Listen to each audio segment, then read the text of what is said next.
নমস্কার বন্ধুরা, কেমন আছেন সবাই? আজকে আমি গুজরাটি স্পেশাল একটা দারুণ রেসিপি নিয়ে চলে এসেছি। আর এইটা হলো, দেখে নিশ্চয়ই বুঝতে পারছেন, ধোকলা। আজকে বাড়িতেই খুব সহজ পদ্ধতিতে ধোকলা বানিয়ে দেখাবো। আর দেখুন কতটা সুন্দর স্পঞ্জি আর জালিদার হয়েছে। চলুন তাহলে পুরো রেসিপিটা দেখে নিই। প্রথমে একটা বাটিতে 1.5 কাপ পরিমাণ বেসন নিয়ে নিয়েছি। বেসনটা আমি চালনি দিয়ে চেলে নিয়েছিলাম। তারপর এর মধ্যে দিয়ে দেব স্বাদ মতো নুন আর 1 চামচ মতো গ্রেট করে নেওয়া আদা। তারপর দিয়ে দিচ্ছি একদম ফাইন কুচোনো লঙ্কা আর পরিমাণ মতো হলুদ গুঁড়ো। এরপর দিয়ে দেব একটুখানি চিনি আর দিয়ে দেব হিং। আমি এখানে অর্ধেক চামচ হিং দিয়েছি। আর এই হিংটা কিন্তু অতি অবশ্যই দিতে হবে। হিংয়ের ফ্লেভারটার জন্য ধোকলাটা খেতে কিন্তু আরও ভালো লাগবে। এরপর এর মধ্যে পরিমাণ মতো একটু জল দিয়ে ভালো করে গুলে নেব। আর ঘনত্বটা কিন্তু একটুখানি ঘনই থাকবে, খুব একটা পাতলা ব্যাটার হবে না। ধোকলাটা বানানোর জন্য আমি এখানে একটা কেক টিন নিয়ে নিয়েছি। এই কেক টিনের মধ্যে ভালোভাবে তেল মাখিয়ে নেব যাতে ধোকলাটা লেগে না যায়। এরপর দেখুন কিছুক্ষণ আমি রেখে দিয়েছিলাম ধোকলার ব্যাটারটা। এর মধ্যে এরপর দিয়ে দেব ইনো। আপনারা চাইলে বেকিং পাউডারেরও ব্যবহার করতে পারেন, তবে ইনো দিলে জিনিসটা কিন্তু একটু ভালোই হয়।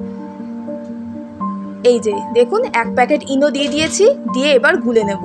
আর দেখতেই পাচ্ছেন কতটা ব্যাটারটা ফুলে যাচ্ছে। ইনোটা কিন্তু খুব ভালো কাজ করে। আর ব্যাটারটা কতটা ফুলে গেল দেখেই বুঝতে পাচ্ছেন। ব্যাস, এটা রেডি হয়ে গেল। এরপর গ্যাসের মধ্যে বসিয়ে নিয়েছি কড়া, আর তার মধ্যে দিয়ে দিলাম পরিমাণ মতো জল আর রেখে দিচ্ছি একটা স্ট্যান্ড দিয়ে। এবার প্রিহিটে কড়াটা বসিয়ে দেব। 10 মিনিট প্রিহিটে বসিয়ে দিচ্ছি। আর এদিকে কেক টিনের মধ্যে দিয়ে দিচ্ছি ধোকলার ব্যাটারটা। এখানে যে পরিমাণ আমার ধোকলার ব্যাটারটা হয়েছিল সেটা কেক টিনটার মধ্যে অর্ধেকটা দিয়েছি, অর্ধেকটা আমি পরে করব, কারণ কেক টিনটা তো একটু ছোট, এর মধ্যে ওই জন্য অর্ধেকটাই দিলাম। এদিকে জলটা গরম হয়ে গেছে ধোকলা হওয়ার জন্য। এবার কেক টিনটা এখানে বসিয়ে দেব। দেখুন আমি এখানে প্রায় 30 মিনিট পর ঢাকনাটা খুলে দেখলাম যে ধোকলাটা হয়েছে কিনা। আর একটা কাঠি ঢুকিয়ে দেখলাম যে একটু হালকা হালকা গায়ে লেগে যাচ্ছে। তার জন্য আমি আরও 15 মিনিট এটা হতে দেব। 15 মিনিট পর আবারও আমি কাঠিটা ঢুকিয়ে দেখছি যে লাগছে কিনা। এবারে কিন্তু লাগেনি। কাঠির গায়ে একটু হলুদ হলুদ দেখতে পাচ্ছেন হয়তো, সেটাই আগের বারে লেগেছিল সেইটাই। এরপর গ্যাসটা বন্ধ করে এটাকে আমি ঠান্ডা হওয়ার জন্য রেখে দেব। ভালোভাবে একটু ঠান্ডা হয়ে গেলে তারপরেই কিন্তু এটাকে নামাবেন, নইলে কিন্তু ঠিকমতো ছেড়ে বেরোবে না। এই যে ঠান্ডা হয়ে গেছে, এরপর ছুরি দিয়ে চারপাশটা ভালো করে একটু চেঁচে নিচ্ছি। নিয়ে এইভাবে উল্টে নিলেই কিন্তু দেখুন ইজিলি বেরিয়ে আসছে। আর দেখেই বুঝতে পাচ্ছেন জিনিসটা কিন্তু পারফেক্ট বেক হয়েছে। আর কতটা স্পঞ্জি হয়েছে আশা করি আপনারা বুঝতে পাচ্ছেন। দেখুন কত সুন্দর জালিদার স্পঞ্জি ধোকলা হয়ে গেছে। তাহলে বন্ধুরা, ধোকলা বানানো কত সোজা, যে কেউ কিন্তু বাড়িতে বানিয়ে খেতে পারবেন।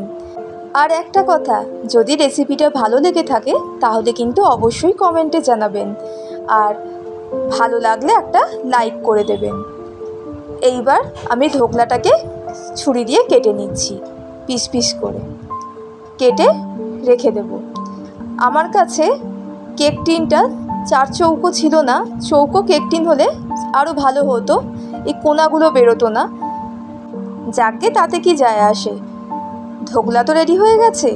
আর দেখুন কতটা সুন্দর হয়েছে, স্পঞ্জি হয়েছে আবার জালিদারও হয়েছে ভেতরটা। এগুলো কিন্তু শুধু শুধুই খাওয়া হয়ে যায়, এত টেস্টি হয়েছে। এইবার ধোকলার তড়কাটা বানিয়ে নেব। ধোকলার ওপর যে তড়কাটা দেয় সেটা কিন্তু বানিয়ে নেব। দেখুন এখানে আমি সাদা তেল দিয়ে দিয়েছি গরম হওয়ার জন্য।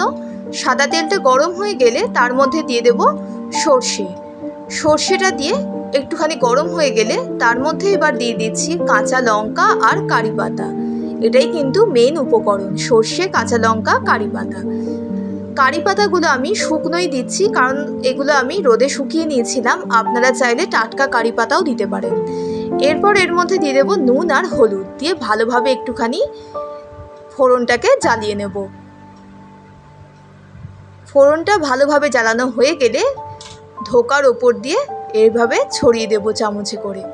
আর এরপর কিন্তু এর স্বাদ আরও খুলে যায়, দারুণ লাগে খেতে। তাহলে বাড়িতে বানিয়ে ফেলুন ধোকলা। কতটা সহজ দেখে নিশ্চয়ই বুঝতে পারলেন, আর খেতেও কিন্তু দারুণ হয়েছে।